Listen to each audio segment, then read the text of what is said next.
Сәлем достар, менің каналыма қош келдіңіздер. Бүгін сіздермен өте дәмді болып шығатын фрикадельки сорпасының рецебімен бөлісетін боламын. Міндетті түрде видеоның соңына дейін қараңыздар. Бізге қажетті заттар: жұмыртқа. Менде бұл қолдың жұмыртқасы, сол себептен менің лапшам, яғни кеспем сап-сары болып шықты. Шым-шым тұз қосып, жақсылап араластырамыз. Жақсылап араластырып болған соң, ұн қосып, силиконды күрекшенің көмегімен араластырып аламыз. Біркелкі қамыр қылып аламыз. Содан кейін әрмен қарай қолдың көмегімен зуала жасаймыз.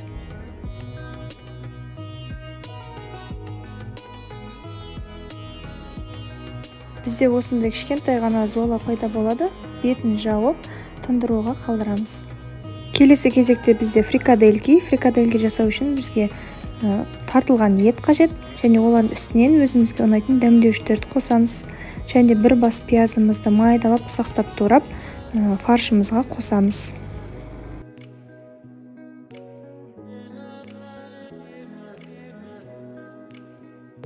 Ұсақтап майдалап туралған пиязымызды фаршымызға қосып, қолымыздың көмегімен барлығын жақсылап араластырамыз.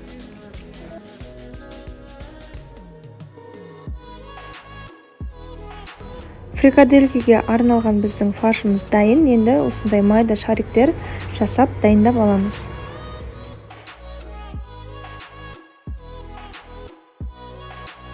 Біздің фрикаделькиларымыз дайын. Енді қызып тұрған табада фрикаделькиларымызды екі бетінен қызарғанша қуырып алатын боламыз. Алдын ала қуырылған фрикаделькилер сорпаға салған кезде жарылып кетпей, шашылып кетпей, сол күйі дана-дана болып түседі.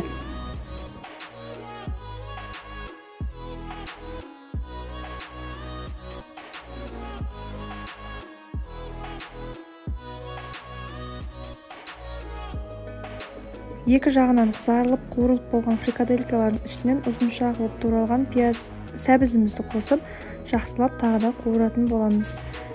Бөлек қазанға су құйып, қайнатып, картобымызды саламыз. Картобымызды толықтай пісіріп алып, бетіндегі көбігін аламыз. Біздің кеспеміздің қамыры дайын. Осындай жіңішкелікте жайып аламыз. Шамамен 2-3 мм-дей қатты жіңішке қылған жоқпын, және де осылай видеода көрсетілгендей ұзынша бөліктерге бөліп аламыз.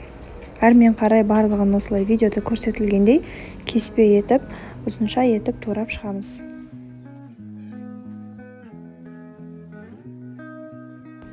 Біздің кеспеміз дайын.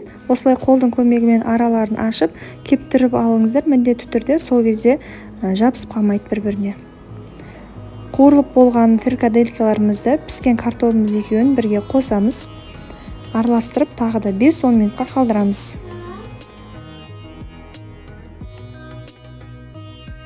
Шамамен 5-10 минуттан соң өзімізге ұнайтын дәмдеуіштерді қосамыз. Менде укроп, тұз және де қызыл паприка.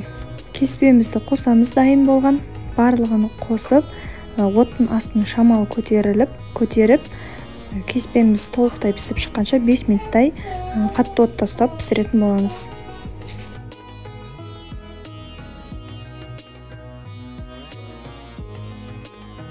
Біздің фрикадельки мен кеспе көжеміз дайын болды. Міндетті түрде жасап көріңіздер. Өте дәмді болып шығады. Менің отбасыма, қыздарыма, күйеуіме қатты ұнаған тағам. Видеоның соңына дейін қарағандарыңызға рахмет. Сіздермен бірге болған Арайлым.